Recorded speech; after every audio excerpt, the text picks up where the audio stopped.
Sobolev embeddings in the hyperbolic space. So my main focus will be on the two-dimensional case, the Moser two-digit.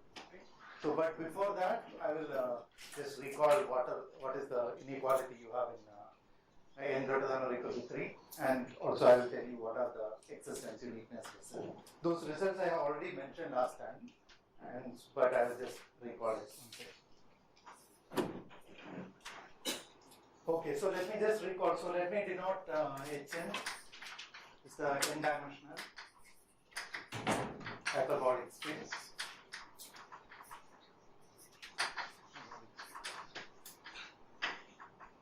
So then you have the Sobolev inequality, which is that. So let me take a case. Let n greater than or equal to 3, and let me take lambda is less than or equal to n minus 1 by 2 whole square. Then we have for 1 less than or equal to p less than or equal to 2 star, that's equal to n by minus 2. So you have a constant which depends on n lambda and p greater than 0 such that you have the inequality integral over Hn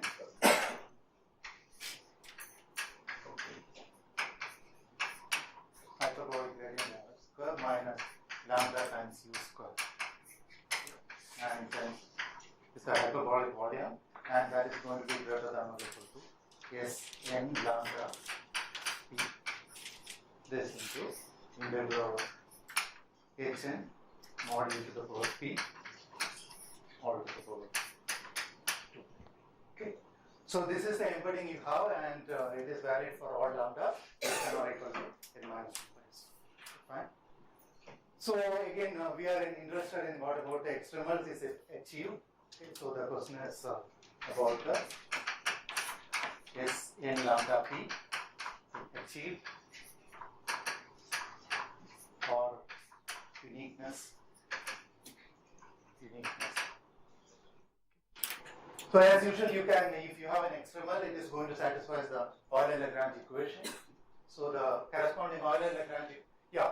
So first of all, let's see that suppose the extremal is achieved. So you can, yeah. So this holds for all u in say Cc infinity of Hn, Hn, and therefore you can take its completion with respect to this. So just for the sake of uniformity, so I will denote maybe some script h lambda is equal to the completion of Cc infinity of Hn with respect to the norm. So now u square, that is going to be equal to this term square integral of Hn.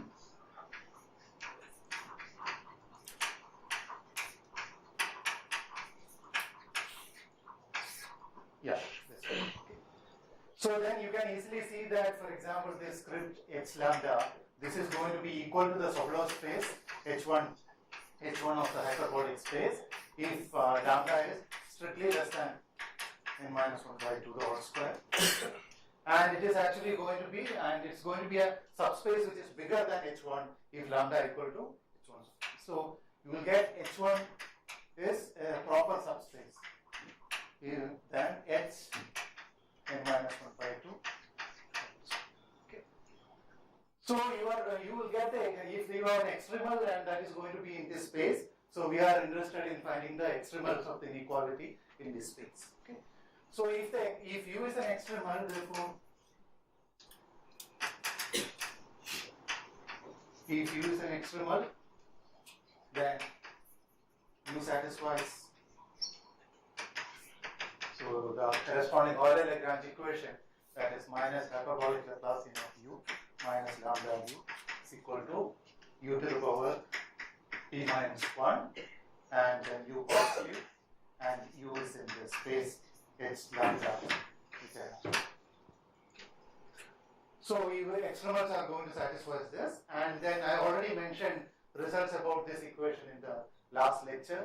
For example, the positive solutions using Moen plane method, you can show that they are going to be radial, and then you can study the uniqueness by studying the uniqueness of the ODE and so on. Okay. So using these things, so let me just state in what is the results about Sn lambda p we will get.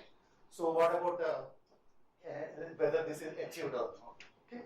So the first question, first case is, let me consider the case P subcritical. Okay. So that means P is achieved this time 2 star. Okay. So in that case, what we have is Sn lambda p is achieved. Achieved. It is always achieved and is unique. It is unique up to hyperbolic isometries.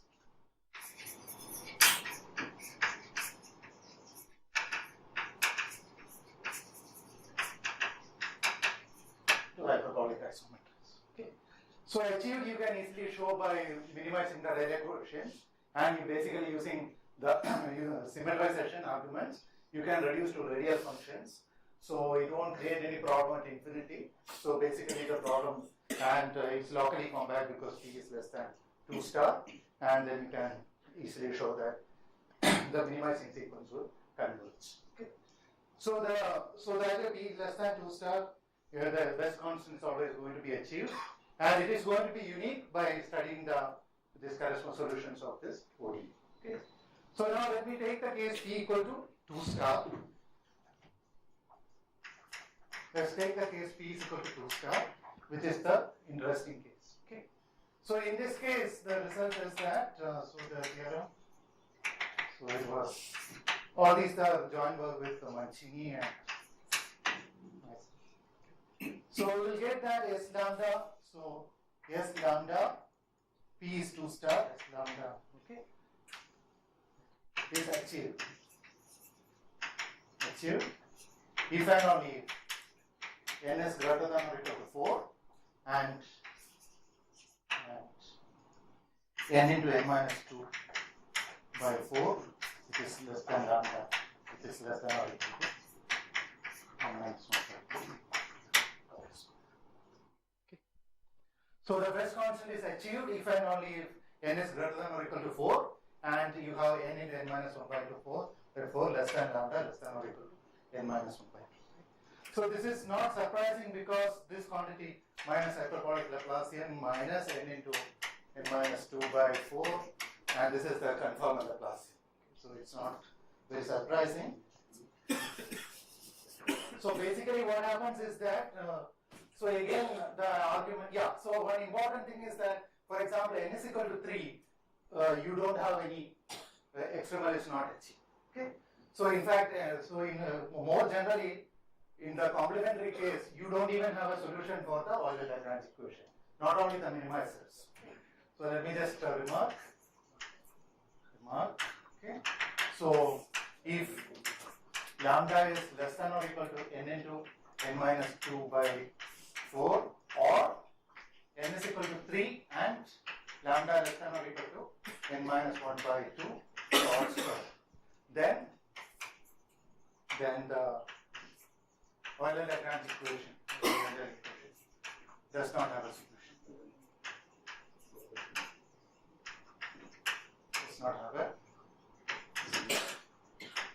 So it's not only that it doesn't have a minimizer, the Euler-Lagrange equation itself does not have a solution.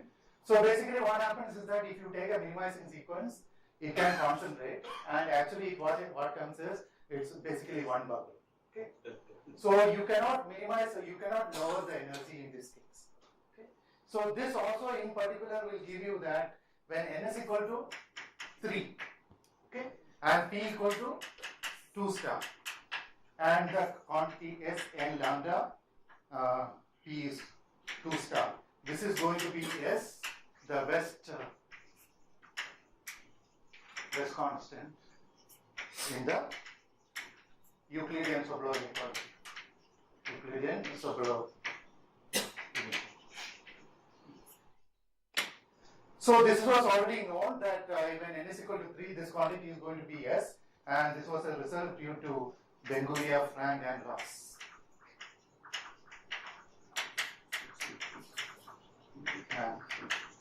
And loss. But the arguments are different. They just show that the minimizer does not exist and the value is going to be S. Okay. So here we prove that actually not only that, it's more, and the Euler-Lagrange equation does not even have a solution.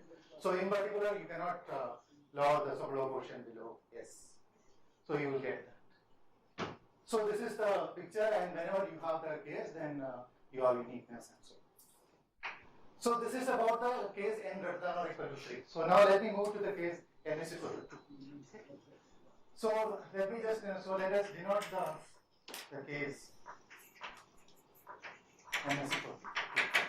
So let me just denote h2 by just by h. Or I am not going to write it. So again, you have the Sobolev embedding in the same form. Okay. So the inequality, you have the same inequality you have. Then you have h, you have hu square minus lambda u square. This is going to be greater than or equal to some constant which depends on lambda and p, and integral over h mod u to the power p or to the power 2 by p. And this is true for any 1 less than or equal to p, which is strictly less than infinity. Okay. And then again you can prove that S lambda p is achieved. Okay. So S lambda p, there is no difficulty here. P is achieved. It's going to be achieved. And then it is going to be unique.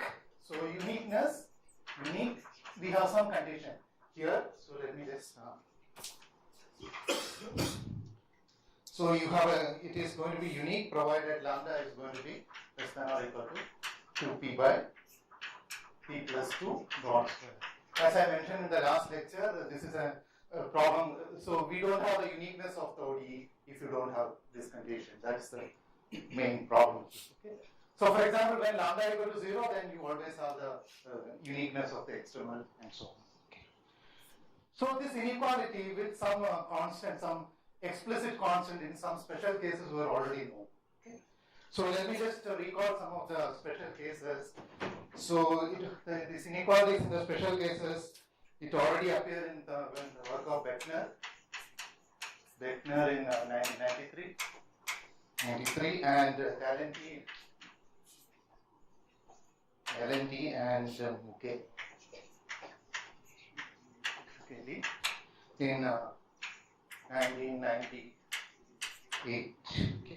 So the explicit constants are, so they have as 5 to the power 2 by 3, this divided by 4, and then you take norm, the L6 norm square, that is going to be less than or equal to h gradient of h u square minus 3 by 16 u square. Yes. Okay. And there's another case where it is 3 pi raised to 2 by 3 divided by 4. Again, now you in L6 square, that is going to be less than or equal to h minus 1 by 4 u square. So what is so special about these cases are, you see, if the external axis, you can write down the corresponding ODE. Okay. And in this, with these kind of special cases, with this parameter, that ODE has an explicit solution, and that helps you to compute these constants. Okay, so that's what basically was happening. And this, in fact, Mugelli and Talenti, and they were interested in studying it because these equations were coming from some fluid dynamics model. Of course, in that fluid dynamics thing, they won't say hyperbolic or anything. They have some weight 1 by y, etc., and they want inequalities of the weighted inequalities. So they realize it as the inequalities in the hyperbolic space, and they study it. Okay. So they also prove that. So they have also a lower bound. So Mugelli and Talenti. So they also prove that the best constant, for example, SP0, and lambda equal to 0, they also have a lower bound for this. So they prove that it is going to be 8 pi p into gamma square of p by p minus 1, okay, divided by p minus 2, the whole square into gamma, say I think p by p minus 2, and this to the power 1 by 1 minus 2 by p, and it's basically it is going to be 8 by p into 1 plus mod of 1 as p goes to infinity. Okay. So they also had this lower bound. So in fact later on me and Mancini have shown that we have actually shown that this is actually inequality. Okay. As p goes to infinity, you can get this p0 is going to be equal this asymptotic. Okay. So now what we are interested in is what about the so what is the limit or the optimal inequality or the Moser-Rudin inequality? Okay. So what about the Moser-Rudin?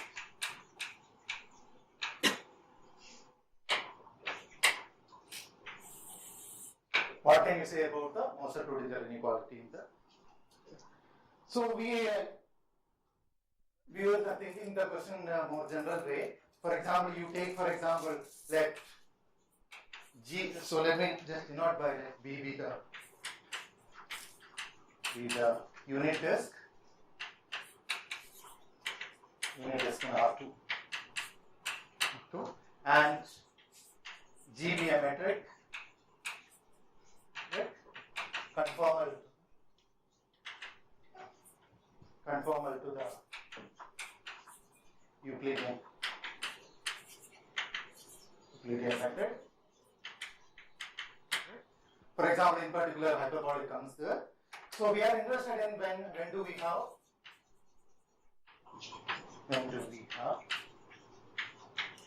Moser-Rudin. So let me make it precise what you mean by Moser-Rudin. For example, we have seen several times on the compact manifold, you are e to the power say 4 pi square and m tan this is and supremum over. So now, for example, if your manifold has infinite volume, for example, by taking u equal to 0 itself, it is going to be infinite. Okay. So then, so we will look at the quantities e to the power 4 pi u square minus 1. Okay.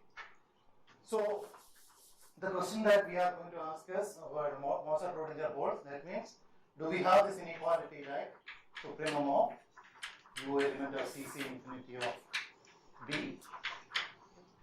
That integral over b.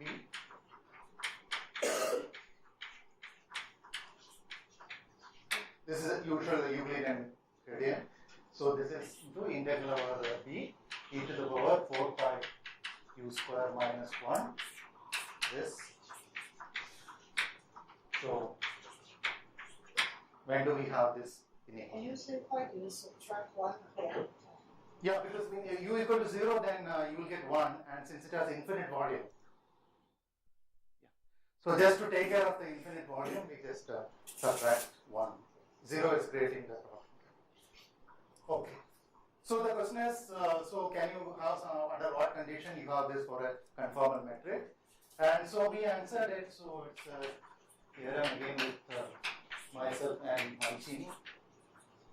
So we proved that this holds, Moser-Rudin holds, if and only if G is bounded from above by a hyperbolic constant times, maybe GH, where this is the hyperbolic.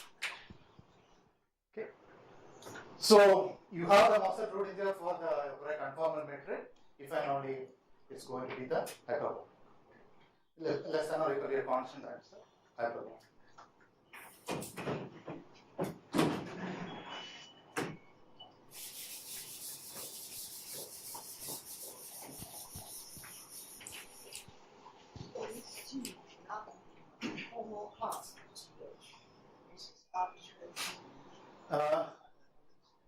Which one?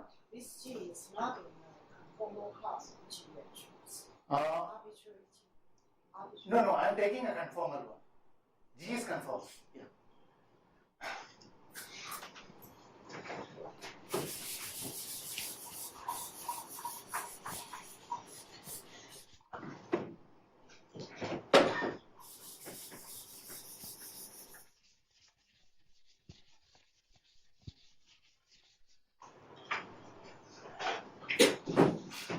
So look, before going further, so let me just mention, as a consequence of this, you will get some information about the Moser-Prodinger in the Euclidean domains with the infinite volume. Okay. So let me just briefly mention. So what is the inequality we will get it? So let omega be an open set in Rn. Okay. With the usual Euclidean matrix. So again, the question I am asking is, it may not be of finite measure, so it can be infinite measure. So again, the question is, when can you have this kind of a Moser-Prodinger? Or in other words, supremum of u element of Cc infinity of omega. So you have integral omega, modulus of gradient of u square less than or equal to 1, integral omega, e to the power 4 pi u square minus 1 dx. Okay. So we know that, for example, that from the standard Moser-Prodinger inequality, when measure omega is finite, you have this result. Okay. R2. Yeah, sorry. Thanks. So when do we have this inequality? Okay, so we know that. So in the unbounded, if omega has infinite measure, what can you see? Okay. So let me just recall, for example, in the case of omega is equal to R2, there were some results. So first one is due to cow. So what he proves that, for example, he proves supremum of, say, integral over R2, gradient of u square less than or equal to 1, and also you need a condition, integral over R2, u square, the L2 norm is less than or equal to some constant n. You take it over that, then you have not up to full, sorry, R2 e to the power alpha u square minus 1 dx. This is finite if alpha is little less than 4. Okay. So this was one of the results which we have in the entire space R2. So then there was a result by Roof. So Roof. So what he proves that instead of taking this, you assume that the H1 norm is less than or equal to 1. Or in other words, he takes the supremum of, say, gradient of u square plus u square. This is less than or equal to 1. Integral over R2 e to the power. Then in that case, you can go up to 4 pi. Okay. So then you have 4 pi u square minus 1. You take and dx. This is going to be 5. Okay. So this is a result of Roof, and this is what we have. Okay. So now let me, the question which I am asking is, without the full norm, and if you take an arbitrary domain omega, and under what conditions you will get the Moser-Prodinger in that form. Okay. So this is what we have it before. So let me just first have some consequences. So let me call this as just empty. So first let me assume that, assume Moser-Prodinger force. Okay. So this implies supremum of gradient of u square less than or equal to 1, and u is in Cc infinity of omega. So you have e to the power 4 pi u square minus 1. This integral is pi. So in particular, you can take the first term of the expansion, and then you will get integral over omega u square dx is. Okay. So this implies if Moser-Prodinger holds, this implies Poincaré inequality. Or in other words, if the first eigenfunction is entirely defined, omega is defined, and this is going to be positive. Or Poincaré inequality holds in the general case. So this is a necessary condition if you want that to happen. Okay. So now another condition is, for example, the very same argument of Moser. He proves that, for example, in the bounded case, if you take here an alpha which is bigger than 4 pi, then this goes to infinity. Okay.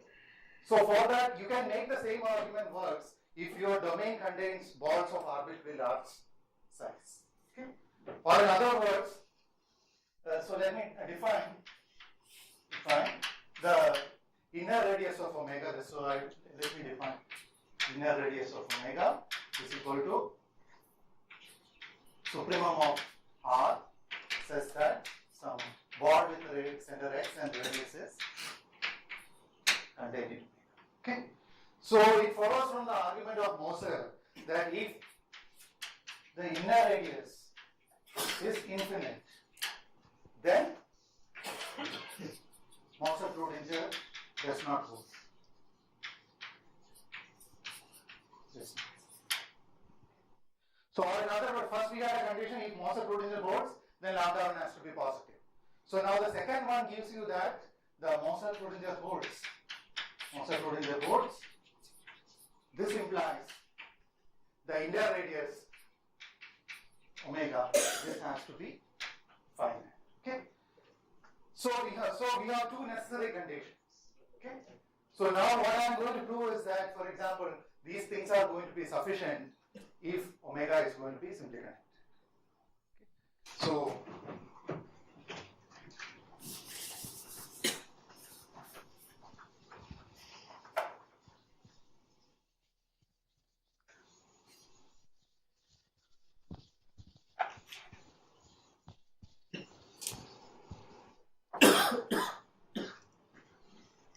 So theorem. So it's basically a corollary of that whatever I have stated before. So if omega is simply connected,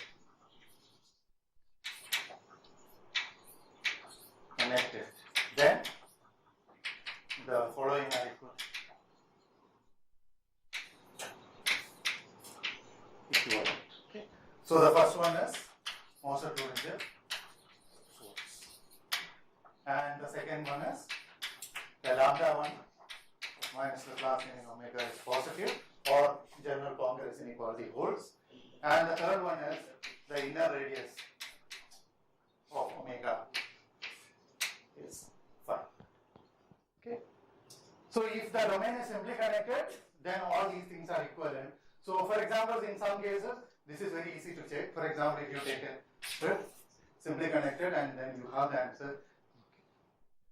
So the proof follows very easily once you have this result. So what you have to do is,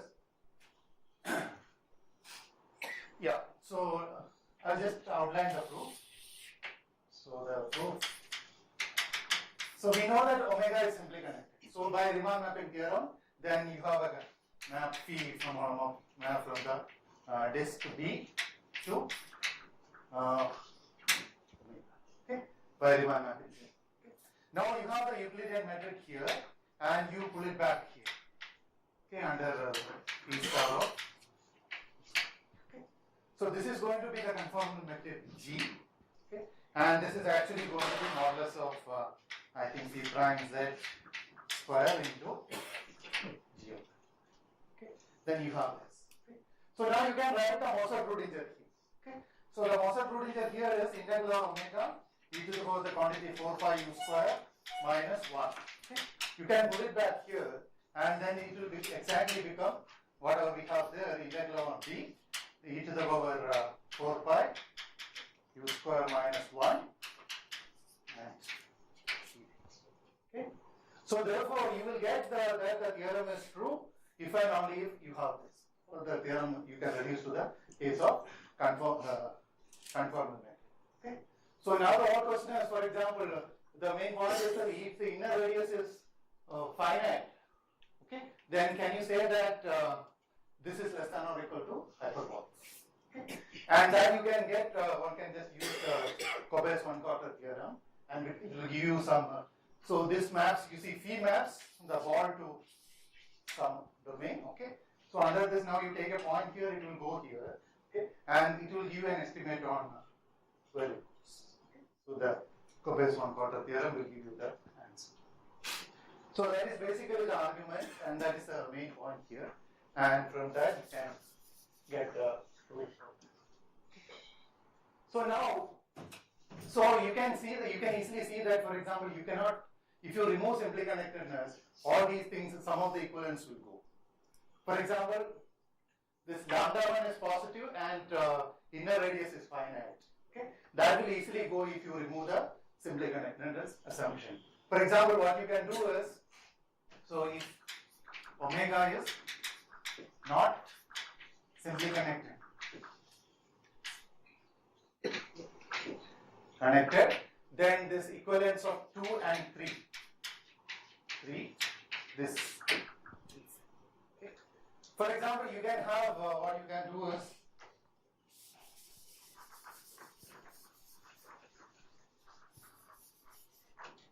so you take, for example, the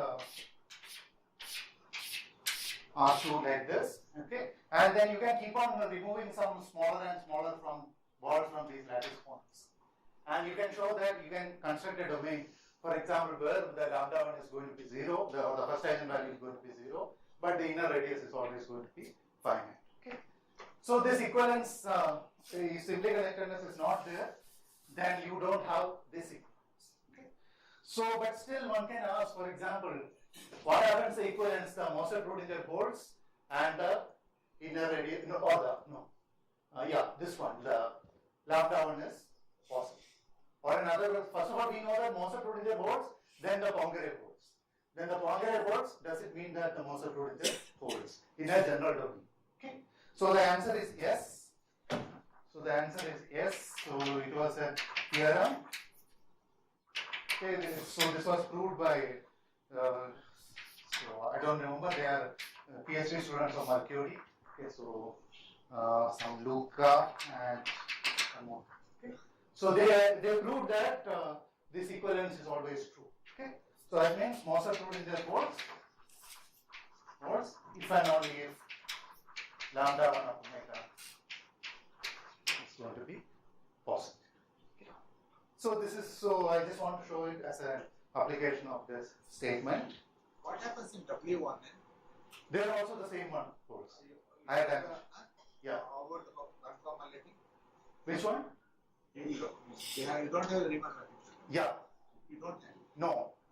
Then, That I don't know, but this holds. But also the gradient will not be the same. In 2 dimension under this conformal change, the GDC will not No, be the your gradient of u to the power n. same.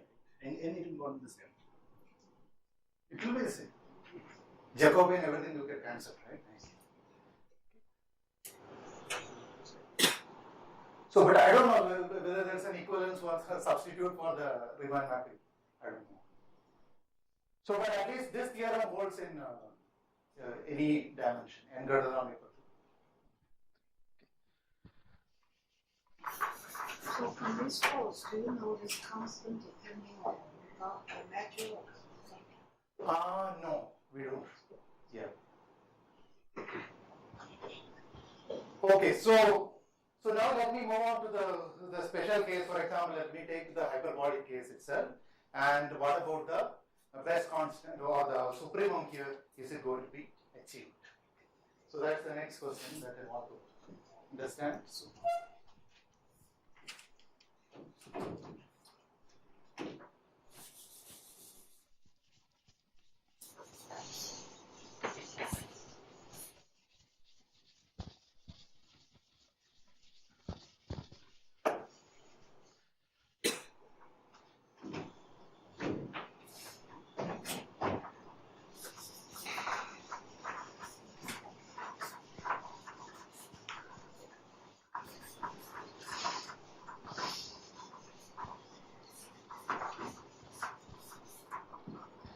So let me just write down the Moser-Prodinger in the hyperbolic space again.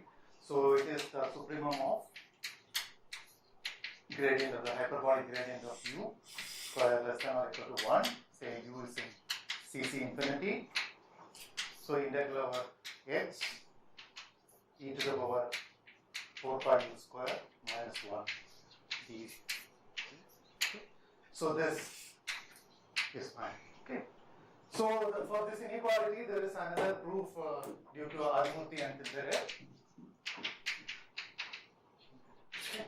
So we deduce it basically by reducing to symmetric radial functions, and then at infinity you can control using the radial estimates, and then near the origin it's very easy.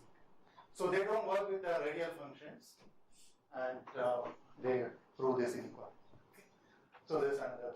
So now the question is, so let me call this as some S or something like that. So that question is yes.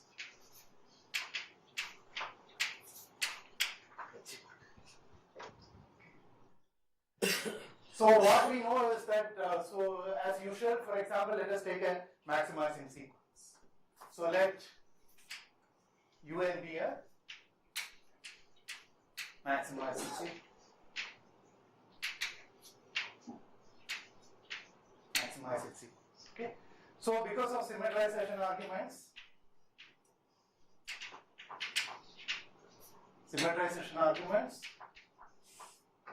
this implies you can assume UNs are radial. Okay. So once they are radial, you get some estimate on the UN. So UNs are going to be defined on 0 to 1. Okay. And then you can get some UN is going to be less than or equal to, here you will get something like 1 minus r square to the power, say, half. Something, a constant times r. Okay, for example, if I take any r here, then for r greater than or equal to r, you will get something like here times. Okay, standard estimates, radial appearance.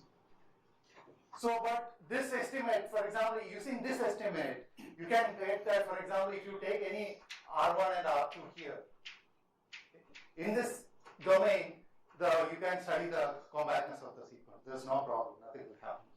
Okay. So if this UN, so you are taking a maximizing sequence UN, so the question is whether UN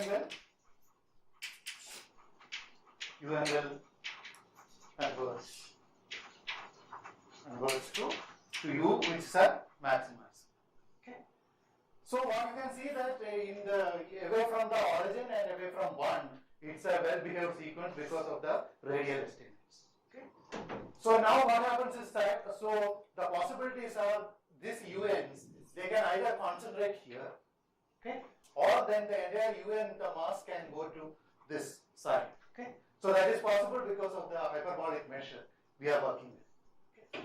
So there are two possibilities, but the kind of a dichotomy that some portion of the mass concentrate and some escapes to infinity, that won't happen because basically of the convexity of the nonlinear. Okay. So the possibilities are that if the UN does not converge, so if UN does not converge,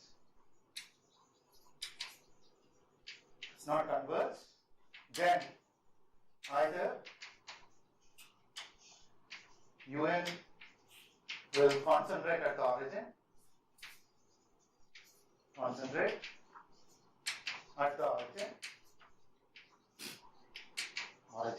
okay, or the mass vanish.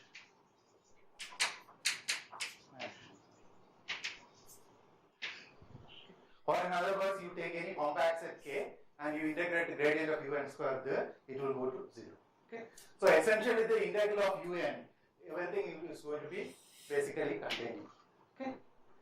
So these are the two possibilities happens. For example, the concentrating at the origin, and it has been well studied in the Euclidean case, and if such a concentration happens in the Euclidean case, the work of Carlson and Chan,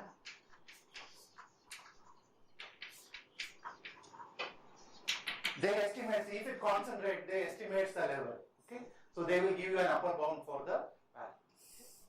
So now, so that gives you some. So if this possibility happens, then the solution is somehow try to show that the S is actually bigger than that level, and that is actually the proof in the case of Euclidean case. And now the real problem here is there's another problem here, which is the vanishing of the mass. Okay, so this also actually happens. In fact, you can take a sequence UK, which is going to be equal to, I will take say some CK into 1 minus mod x square all to the power 1 by 2 plus 1 by 2. Where CK is chosen such that the gradient of UK square is equal to 1. Okay. So then once you choose, in fact you can show that CK goes to 0. Okay. So CK goes to 0, and then you compute this sequence, and for this kind of a vanishing actually takes place if you compute. Okay. Because this converges uniformly to 0. So if you are on a compact set, everything will goes to, the integrals will go to 0. There is no doubled. So the mass is basically concentrated for this sequence at infinity. Okay.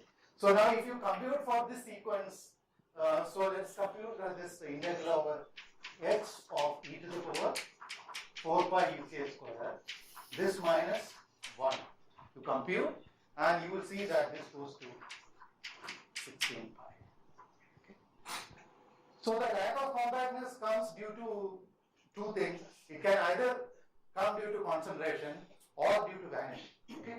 So here we have already seen a sequence which vanishes and the limit is 16 pi. So in fact you can show that if you have any sequence which vanishes, then it is going to be 16 pi. Okay. So there are two. So if the it doesn't converge, then you have a bad level which comes from the concentration and another one from the vanishing. Okay. So it so happens that this 16 pi is actually bigger than the concentration level which was estimated by Carlsen-Etzel. So the real question is to rule out whether this will happen.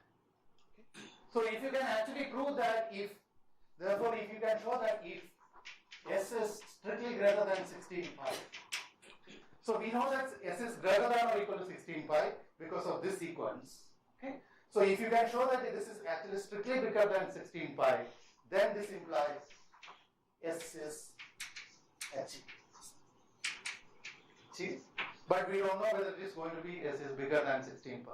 So if it doesn't exist, then you will get a maximum value for the value for the supremum. It is going to be the 16. So that is the picture. So it doesn't exist, that as exists. it's not clear. In fact, first I was thinking, for example, if you take this kind of sequencer, you see, you can replace this with any of the, say, approximate eigenfunction corresponding to 1 by 4. Okay, and all those things you approximate, it approaches 16 pi from below. Okay, even if you compute this exponential of this. Okay. So whatever correction, so from the other u to the power 4, all other terms, whatever gain you get, that is very negligible. Because this normalizing constant, what I wrote, this kind of thing, that kills the entire thing, whatever I was trying. And also the kind of function which you were using in the Euclidean case, and we were trying to modify it and see whether we can go above 16 pi. But first of all, computing it against the hyperbolic measure is a bit difficult. So with the help of one of my colleagues, and we tried to compute using some computer program and everything, but what we have seen that it is not crossing 15 pi. Yeah, so it was very much below 16. In this case, for the linearized problem, what is happening? We do not talk about U squared, we talk about U. Yeah, you have a linearized inequality. And that is sharp. Do you know this? No, that's not yet studied. So we have proved a linearized inequality, and it was a work with Tintarev and Mancini, and we have a linearized inequality in the sense of Onofre or Moser. So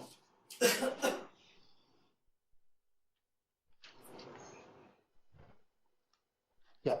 So now let me just so you can have an improvement for this Moser-Kronecker inequality. So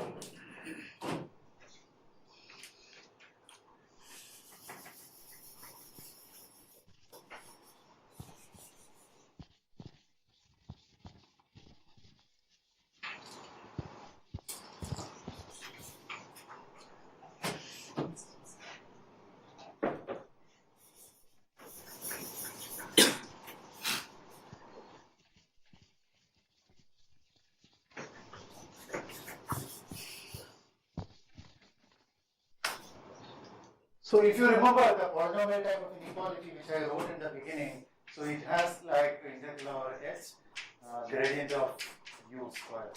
Okay, minus say lambda, it can go up to 1 by 4 u square, and this you have some constant and integral over u to the power t. So now let us take this as the norm. Okay, so what happens, and do you get a exponential type inequality? Okay. So let me call this as the, so I already some h in my previous notation, this was h1/4 or something, that is the complete CC infinity with respect to this space. Okay. So then in fact we can prove, so it was a joint work with Pindarev and Manchi. So what we have shown is that, so you have supremum of, say you take this quantity, little over h, gradient of u square minus 1/4 u square. Okay, so this is less than or equal to 1, u element of CC infinity omega, and integral of, say you take h e to the power 4 pi u square minus 1 dvh. So this quantity is going to be infinite.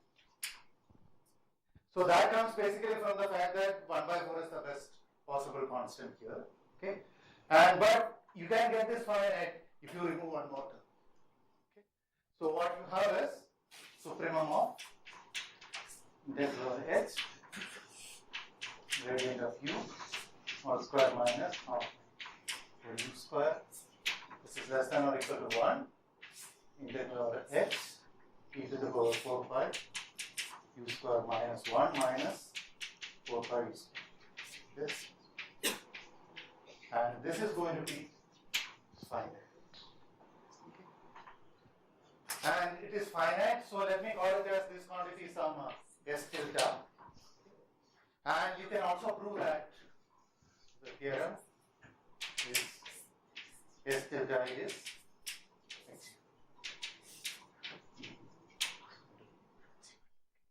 because what happens is that here you can see the next term u to the power 4, and I already have an estimate for the radial function this. When you take u to the power 4, it's a good estimate at infinity. Okay? It's not a good estimate for u square term, but u to the power 4 onwards. So for this nonlinearity, it's a very good estimate at infinity. So there's nothing happens. So now the only problem is whether you can prevent the concentration. Okay? So that you can do using a blow-off analysis. But again, in the Euclidean case, it has been done by Dongye and one of his collaborators. So one can borrow the arguments from there. There's no difficulty, and you can get this up. So this S tilde is going to be achieved, but in which space it is achieved? In the extended space. Whatever I have defined, where was it? Some h 1/4 or something. Okay? In H4, but not in the Sobolev space. So this, what you can do is that if it is achieved, then you can write down the corresponding Euler-Lagrange equation, and then it's going to be an ODE, and you can study what is the asymptotic limit. Okay? And then you basically see that in the as r goes to infinity, say if u of r divided by 1 minus r square to the power half, this is going to be a constant. Okay. And this nonlinearity, for example, if it is like this, it is not in L2. Okay, so it cannot be in H1. Okay. So this extended space take care of value functions which has these kind of boundary values. Okay. So that's what tilde is, and it's so I think I will stop with this.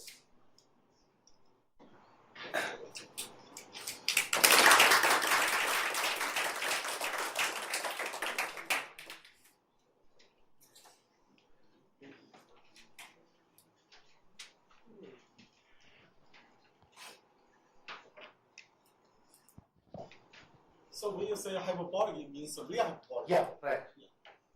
So what if you work on complex hyperbolic? It's not sensitive to decisions. The analysis here is not sensitive to the complex or the analytic. So complex hyperbolic, the section code is not constant. Remind you about, but only along holomorphic direction is constant. I don't know. Yeah. No, it's not sensitive. Like when you plug in something, it's like localized or it's not sensitive to these issues. Yeah, it's good. Probably you need new idea. That's why you.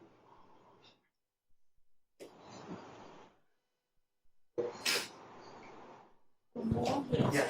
it's 4 pi Yeah.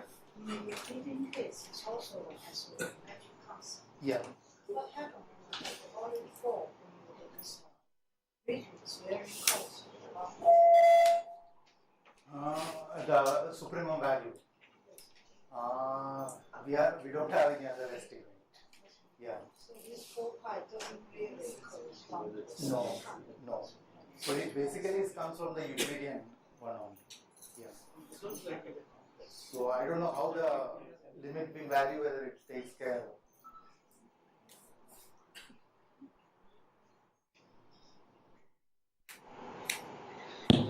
We have one more question. So this theorem in the middle, it looks like Moser-Tutinger in unbounded domain fails because of integral with u squared being unbounded. Yeah. Now suppose that you do the same thing in Euclidean space and subtract u squared. What you can say then about that? Which one? So you subtract the quadratic term, like In the Euclidean. yes, Yeah, the same thing should work. same trouble. Yeah, Yes, it doesn't yeah, help. yeah. So in fact, for example, even in the Euclidean case, you see, you can show that if you pose the problem in R2, and there also the lack of compactness can come due to vanishing.